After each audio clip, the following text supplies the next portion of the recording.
আলোচিত চিত্রনায়িকা পরিমণির সঙ্গে অনৈতিক সম্পর্কের কারণে চাকরি হারালেন পুলিশ কর্মকর্তা গোলাম সাকলায়েন। এক চিঠিতে তাকে বাধ্যতামূলক অবসরে পাঠানোর সুপারিশ করেছে স্বরাষ্ট্র মন্ত্রণালয়। এদিকে ঢাকা বোট ক্লাবের পরিচালক ও ব্যবসায়ী নাসির উদ্দিনের করা হত্যা চেষ্টা মামলায় ১,০০০ টাকা মুচলেকায় জামিন পেয়েছেন নায়িকা পরিমণি। আরও জানাচ্ছেন ইমদাদুল্লাহ বাবু।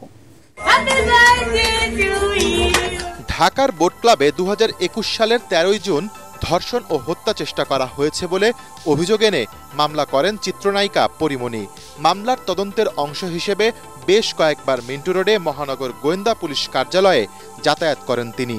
তখন ডিবির গুলশান বিভাগের অতিরিক্ত উপকমিশনার গোলাম সাকলায়েনের সঙ্গে পরিচয় হয় এই নায়িকার। দুজনের মধ্যে শুরু হয় সম্পর্ক। পরে নিয়মিত পরিমণির বাসায় যাতায়াত শুরু করেন সাকলায়েন।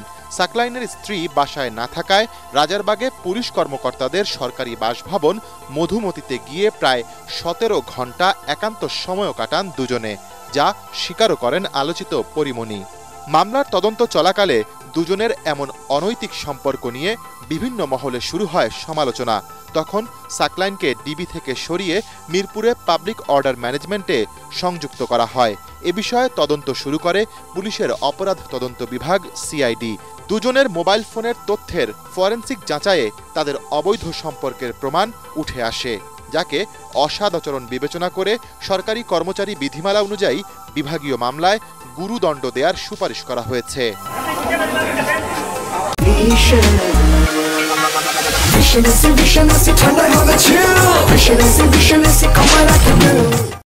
২০২২ সালে পরিমণির বিরুদ্ধে ব্যবসায়ী নাসির উদ্দিনের করা হত্যা চেষ্টা মামলার তদন্ত প্রতিবেদনের উপর শুনানি হয় মঙ্গলবার।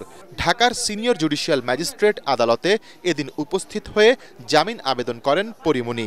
বিচারক সাইফুল ইসলাম উভয় পক্ষের আইনজীবীর যুক্তিতর্ক শুনে পরিমণি ও তার কস্টিউম ডিজাইনার জিমিকে ৪ মাসের জামিন দেন। আদালতের প্রতি শ্রদ্ধাশীল হয়ে বিজ্ঞ আদালতের সমন পাওয়া মাত্র উপস্থিত হয়েছি। বিজ্ঞ আদালত আমাদের সাবমিশনে সন্তুষ্ট হয়ে জামিন মঞ্জুর করেছেন। আমরা বলেছি যে এখানে যে ১ নং আসামি উনি এখন বর্তমানে একজন মা, উনি একজন নারী, ওনার প্রতি সম্মান দেখে আমরা বলেছি আমাদের জামিনে কোনো আপত্তি নেই।